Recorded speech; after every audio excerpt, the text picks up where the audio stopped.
مسلم league نون کے رہنما Ahsan Iqbal media سے گفتگو کر رہے ہیں۔ میں آیا اور دنیا میں درجنوں ملک ہیں جو پاکستان سے کرپشن کی درجہ بندی میں بدتر ہیں، لیکن وہ تمام ملک جو پاکستان سے کئی گنا زیادہ کرپٹ ہیں، ان کا سربراہ بیرون ملک جا کے یہ نہیں کہتا کہ میرا ملک دنیا کا کرپٹ ترین ملک ہے۔ ایک سانس میں عمران خان دنیا کو یہ بتا رہا ہے کہ پاکستان دنیا کا سب سے کرپٹ ملک ہے، اور دوسرے سانس میں بین الاقوامی سرمایہ کاروں کو دعوت دے رہا ہے کہ میرے ملک میں آؤ۔ میں سمجھتا ہوں کہ یہ ایک بیمار ذہن کا شخص ہے۔ ہی از اے سیڈسٹ، کہ جس کے ذہن میں اپوزیشن کو انتقام کا نشانہ بنانے کے علاوہ کسی اور سوچ کا کوئی گنجائش نہیں ہے۔ امریکہ جا کے میں نواز شریف کا ٹی وی بند کر دوں گا، اس کا کھانا بند کر دوں گا۔ چین جا کے میں 500 لوگوں کو جیل میں ڈالنا چاہتا ہوں۔ یہ بات نہیں کی کہ میں دنیا کی ٹاپ 500 کمپنیوں کو پاکستان میں لے کے آنا چاہتا ہوں۔ اس کو یہ فکر ہے کہ اپوزیشن کو جیلوں میں کیسے ڈالنا ہے۔ اور آج رانا ثناء اللہ کے کیس میں سیف سٹی کے فوٹیج نے اس جھوٹ کا بھانڈا کھول دیا ہے کہ جس کے اوپر اس حکومت نے رانا ثناء اللہ کے خلاف ایک جھوٹا مقدمہ بنایا۔ مجھے افسوس سے کہنا پڑتا ہے کہ اس حکومت نے وہ حد بھی کراس کی جو جنرل مشرف کے بدترین مارشل لا میں بھی کراس نہیں کی گئی تھی۔ مسلم لیگ نون کے کسی رہنما پہ اس طرح منشیات مقدمہ قائم نہیں ہوا تھا اس دور میں، جیسا جھوٹا مقدمہ عمران نیازی کی حکومت میں رانا ثناء اللہ کے خلاف بنایا گیا ہے۔ اسی طرح نواز شریف صاحب کے خلاف جو کیسز ہیں، ان کی جھوٹ پہ مبنی ہونے کا ثبوت ارشد ملک کے ٹیپ سے آ چکا ہے۔ شاہد خاقان عباسی صاحب، مفتاح اسماعیل صاحب، خواجہ سعد رفیق، کامران مائیکل، کسی کے خلاف یہ حکومت کوئی ریفرنس فائل نہیں کر سکی جس میں رتی برابر بھی صداقت ہو۔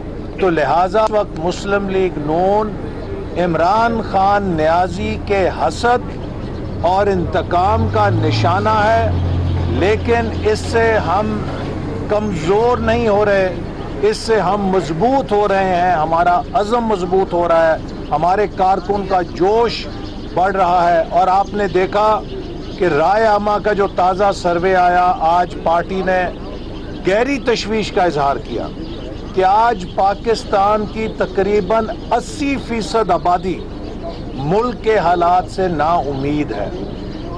آج ملک کی واضح اکثریت کو، جسے مسلم لیگ نون نے نا امیدی سے امید کی طرف منتقل کیا تھا، عمران خان نے 1 سال میں نا امید کر دیا ہے۔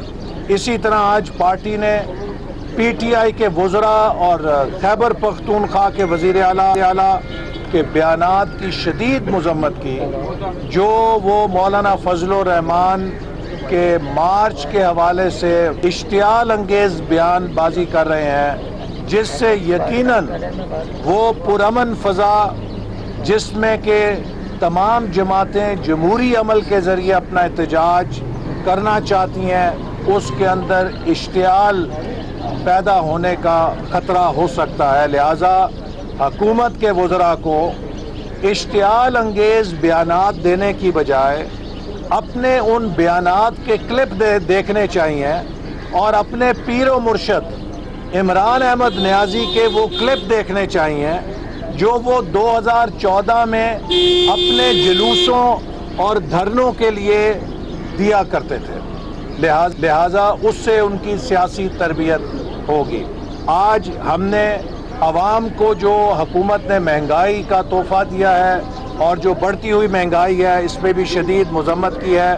اور آخر میں جو مولانا فضل الرحمان صاحب کے دھرنے کی تاریخ کا اعلان ان کا ہوا ہے، ہماری سینٹرل ایگزیکٹو کمیٹی کے اجلاس کے بعد جب ہم نے ان سے ملاقات کی، ہم نے اپنی پارٹی کی ان سے ریکویسٹ کی تھی کہ ہماری خواہش ہے کہ اس میں ہمیں کچھ اور وقت دیجیے، ہم بھی موبلائز ہوں، لیکن اس کے بعد پھر ان کی پارٹی کی طرف سے تاریخ کا اعلان ہوا۔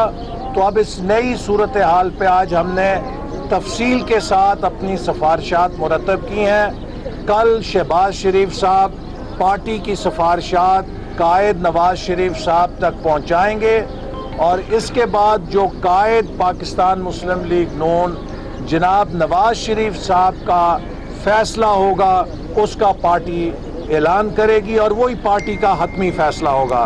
پارٹی نے اپنی تمام مشاورت آج مکمل کر لی ہے، اور اب ہم اپنی سفارشات کل صدر شہباز شریف صاحب کے ذریعے نواز شریف صاحب تک پہنچائیں گے، اور وہ کل اس کے اوپر پھر حتمی فیصلہ کریں گے۔ اس کے لیے پھر ہم میڈیا کو اور سب لوگوں کو اس فیصلے سے مطلع کر دیں گے۔ بہت شکریہ۔ ایسا صاحب یہ بتائیے گا کیا وجہ ہے شہباز شریف صاحب میڈیا کے سامنے کیوں نہیں آ رہے؟ لاہور میں احسن اقبال میڈیا سے گفتگو کر رہے تھے۔ انہوں نے کہا کہ امریکہ جا کر کہتے ہیں کہ شریف کا ٹی وی بند کر دوں گا۔ یہ بھی کہا کہ اجلاس میں وزراء اور کے پی کے وزیر اعلیٰ کے بیان پر تشویش ہوئی ہے۔ دنیا میں درجنوں ممالک پاکستان سے زیادہ کرپٹ ہے۔ مسلم لیگ نون کو انتقام کا نشانہ بنایا جا رہا ہے۔